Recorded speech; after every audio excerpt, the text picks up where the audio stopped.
Up.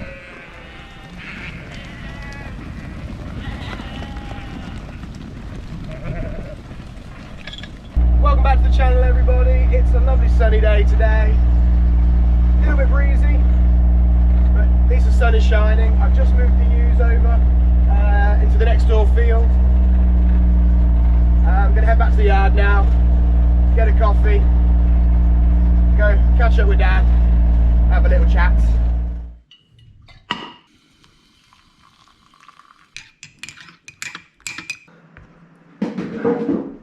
Oh dear. Is it running? It's running. If nothing else, I have two good haircuts. We had a good haircut yesterday, didn't we? We've had a very good hair. Yeah. First day that we could do it. You cut my hair last time, didn't you? I did cut your hair. Yeah. Fair job. Did a good job. I mean, probably won't pursue a career in hairdressing. I wouldn't. So, thought we'd do a part 2, didn't we? We talked a bit about tractors and stuff last time. A lot more we could touch on with the tractors. There's a lot more we could talk about with tractors. I think, what did we talk about? Just the Ford tractors? There's mainly just Ford tractors. Okay, The best tractor. The best tractor. Yeah. But I think maybe we'll touch on the combines, let everybody know sort of the history of the combines we've had on the farm. Well, we're running a Claas 760. That's the second class combine we've had, isn't it? Second one, yeah. We had a 480 before then. That was a good combine. Bought that second hand, the 480. And the 760 we had new in 2012. That's it. Yep. Prior to that, we were running John Deeres. You can remember John Deere. Yeah. We sort of had John Deeres for all my childhood. I remember the was it the 2064 and the 1188? 2064, yeah, 1188. Yeah. We bought the 1188, so we think 89. So we were running 3 John Deere combines throughout the 90s. Yeah, I remember them well. 2 1180. They got combines 1188. Yeah. They were good. Make a good clean sample too. Yeah. Very clean sample. Better than the Claas.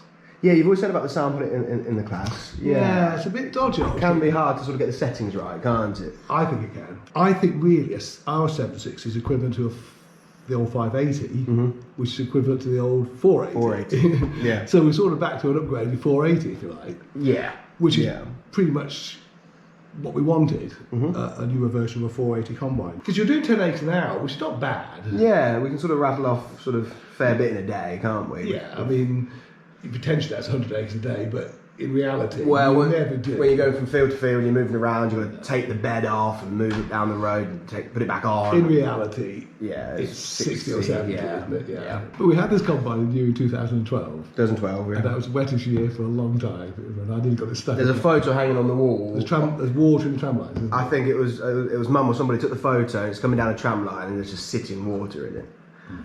It was 2012. That was a bad year. That was very wet. And so I went up to a corner, to actually go into a corner just to get the corners. And I failed to go in. Yeah. And I had to reverse out pretty quickly. I thought, not going to get brand new combine stuck. Not going to get stuck, no. Literally brand new, wasn't it? So the older John Deeres, I mean, I've got a picture of Grandad somewhere. You're working backwards, aren't you? Actually, I was going to sort of work, we mentioned, I thought, well, what can I really remember from the early days? I bet you can remember all sorts, can't you?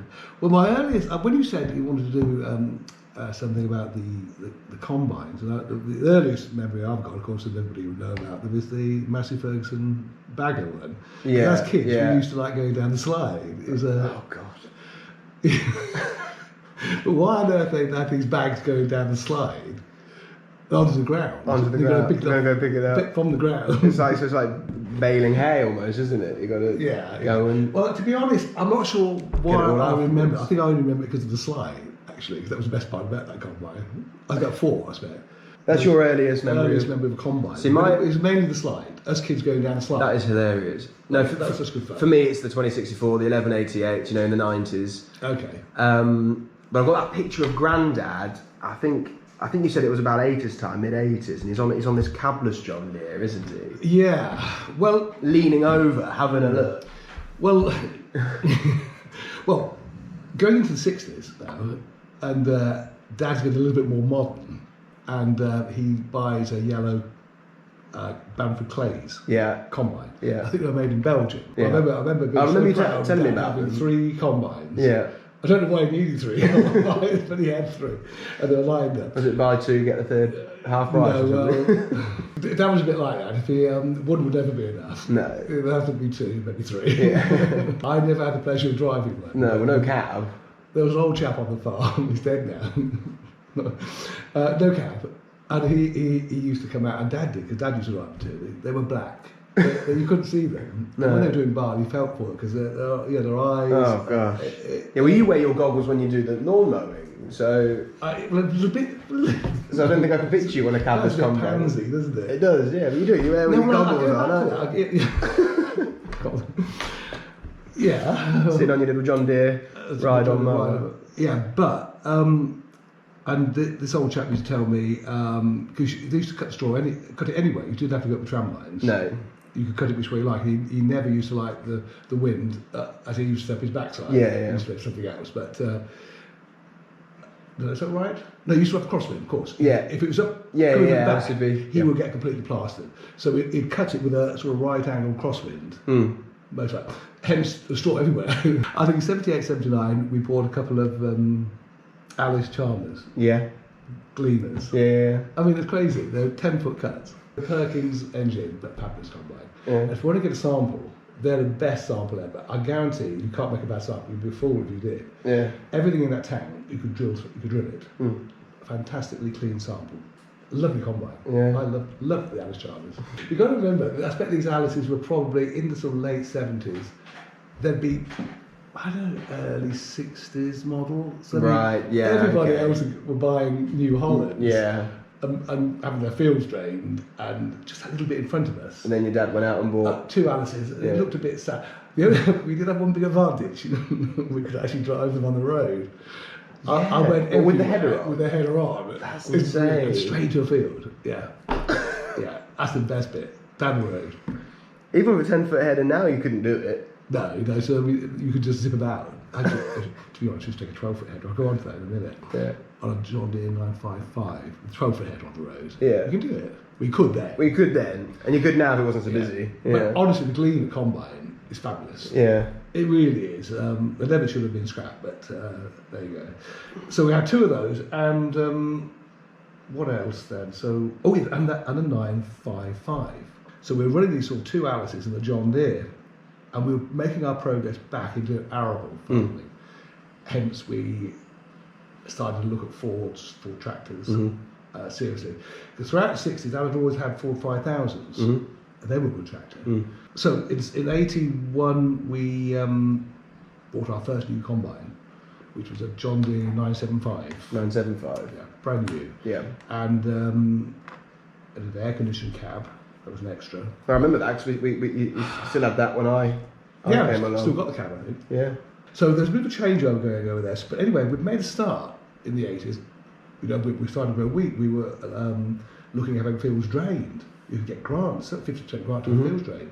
So things are moving on. So 81 buy a new telehandler, a bit novel.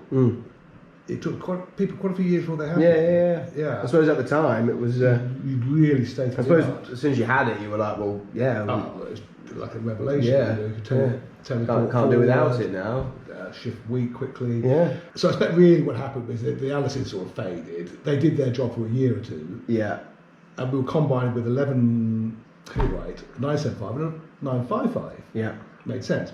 I drove the 955 and it was dusty. And I remember buying one of those dust Airstream hats. Yeah. Space hats. It Yeah, comes right yeah, in, yeah. got seals down the face. Yeah. And it's got this sort of battery pack. Is there any pictures of that? I hope so. I found a cab. It was just an ordinary cab. Right. For John Deere. I think it was, can't remember the make. A bog standard cab with a sliding door. For the 955? For the 955. Plonked it on, and that stopped the dust. Yeah. But it was hot. Yeah. So I thought, well, can I? Is it possible? And I found an air conditioning kit that went on the roof, and the compressor went on the engine. That's brilliant. And it worked.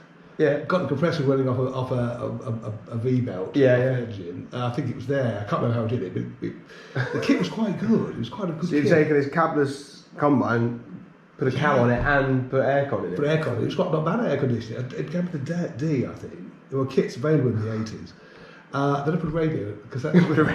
And I thought, I've gone from being cabless and dusty to relatively comfortable with some music and the radio. Yeah. And then about mid to late 80s, about 88 I think it was, I said, no, we looked to change. We bought two 1188s. 1188s. So we ran two 1188s. I remember those very well. 975. Yeah. Now going into the 90s, and 94, 95, we bought the 2064. So then we ran the 2064 with the two 1188s. Two 1188s. I remember that so clearly. Running right through the 90s. Yeah. And you could do 100 acres a day, which doesn't sound much now. It took 3 men to drive, obviously, to drive. No, I remember the harvest as a kid. But you could comfortably clear 100 acres. And the good thing about that was if one broke down, well, tell a story about one of them. It always used to run hot. Which one? The 1188? The one was G-Reg, one was H-Reg. The H-Reg one. H for hot. One day we discovered, I think we had to have we had to do something, I don't know if it was a water pump or something, but the driver used to have to stop. Because the engine was getting old. Yeah. I mean, this was, always did it. They'd been out, everybody looked at it, we'd looked at it, John Deere looked at it, and in the end, I think I'm telling you the right, it was discovered when we were disassembling something, the fan was on reverse. I think you said this before. Yeah. As soon as it was turned around. So come out of the factory like that? At the factory, yeah. Now I think I'm telling you right because I think we just reversed it. So, but that was towards the end of its life. So since new, it had been. Since new, this engine, I mentioned 730. Well, you mentioned that 730 combine that Grandad was driving, standing up. Yeah. This is the engine. This is the engine. We took this off because I think that 730 appeared around that sort of late 70s, early 80s. Yeah. Time before we were probably running the Allis, that 955, probably even that 975. We just bought this. I think it came from a neighbouring farm. Right. And then we put this here, didn't we, to run it was scrapped, and then to run the fan. Then this ran the fan in the mid 80s. Yeah. It's actually seized up. Yeah. I think lost a fan belt, I think. Right. So that's all there. It's I have got another engine actually. It's off Massey Ferguson combine. Yeah. But it's just that when you see a picture of that old 730 with you can see the air cleaner. You can see the air cleaner. Yeah. It's a pest here actually because it's always in the way. It's in the way for backing stuff in. Yeah. So this is the Lexion, the 760. We do know about this because you drive this, don't you? We do, we do get on well with it, but like I say, it's the cleaning down, isn't it, that gets cleaned down afterwards. Yeah. I expect really when you look at it, is it any different to any combine? But it just seems to be very angular, everything. But and also all the clutches and I can't open this side panel here, but it seems to accumulate dust. But if you think about it, I expect any combine does. Yeah. The thing for me is, what I struggle with is the wind power. I do, Nick. I bet you find the sieves get overloaded. Yeah, you've got to keep that speed down a little bit. Yeah, that helps. That helps. Yeah. But you'll drive with the needles, don't you? And, I bet you find that sometimes you can't explain why, but the sieves seem to be overloaded. Overloaded, yeah. And therefore, to stop that, you've either got to slow down. But I've tried all sorts of.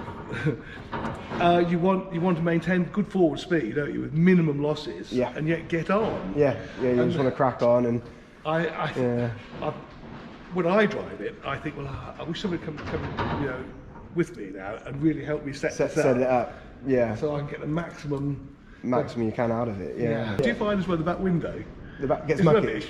You can't see what's in the back. So you all spot if you go inside the tank, and that's a nightmare getting in the tank. Yeah. Get it perfectly clean. Oh yeah, we're going there a few times over harvest to clean the window. By the time you've set it all up, but there's a point in harvest, isn't there, about midway, you couldn't care less what was in the tank. A, you can't see. No. And B, well, what the hell is wheat in this coming? So yeah, you find the lack of wind. Well, I mean, the lack of wind. I don't know whether it is just a lack of wind. I don't know. No. It appears to run out of sieve. Yeah, it does. Yeah, quite quickly. Yeah. I will say, it is good because the only other thing I would say is probably tank capacity. I think the newer ones have got slightly more, haven't they? Yeah, I think it's what 10,500 litres, isn't it? I think it is, yeah. And I think you're right. I think even the smaller combine, maybe even the smaller the newer 760, I think that has that sort of tank size. Yeah. And I think this size of combine is probably now 12, 12, if not more, 13 or so, yeah. It's got a good chopper as well, doesn't it? Yeah, a really good chopper, I think, on these. Yeah. You can adjust it left or right, like I expect you can with other combines, but there's a lot of power, isn't it, for a chopper? Yeah, about 100 horsepower or so, I'd say. Quite, yeah. I think, yeah. Yeah. But I think it's about 580, isn't it? Yes, yeah. But I'm not surprised, you imagine all that straw having to come through from 35 feet. Yeah. And say 3 or 4 ton a week. There's a lot of material to... Yeah, it's all got to be washed through. Yeah. Some power somewhere. Yeah. Say Mercedes engine, isn't it? V8. V8, yes. Yeah. Good engine. We don't really power wash this, do we? We sort of No. we sort of just blow it out, trying to avoid washing it. Yeah, so so a lot of much. people it looks mucky, doesn't it? But I don't mind that. I'd sooner see that, as long as you've got rid of all the chaff and all the. Yeah, I mean we'll wash a few pieces. intricate areas, you know, around the engines. Yeah, sort of, I think yes, I think it's a good idea to keep that thinking hygiene. of wraps and stuff, and keep that all clean and. Yeah, I think the smell to it avoids. Yeah. If you can keep that fresh around. Absolutely. Yeah. It's a bit of a beast to maintain and look after, but Combines are, Nick. They do a lot in a short period of time.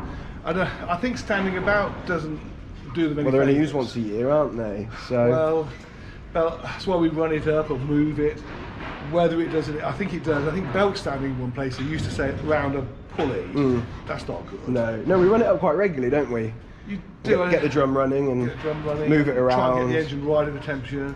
Anyway, the good news is we've had haircuts. We've had haircuts, And that's so always good. And we're still upright. we're still upright, Yeah. still alive. Yeah, So it could be a lot and worse. the pubs are open, but we haven't been yet. Pubs are open. The pubs are open. Yeah. Yeah, I still don't know how I feel about that. It's all plastic cups as well, isn't it? Oh, I've noticed. really? So you've not got a proper pint glass. Oh, I don't like that. We like our beer, don't Can we? you take your own glass? Oh, I'm sure you can. Yeah. So thanks for watching, everybody. If you haven't already, hit subscribe, tap the little bell, and don't forget to give this video A thumbs up. See you later.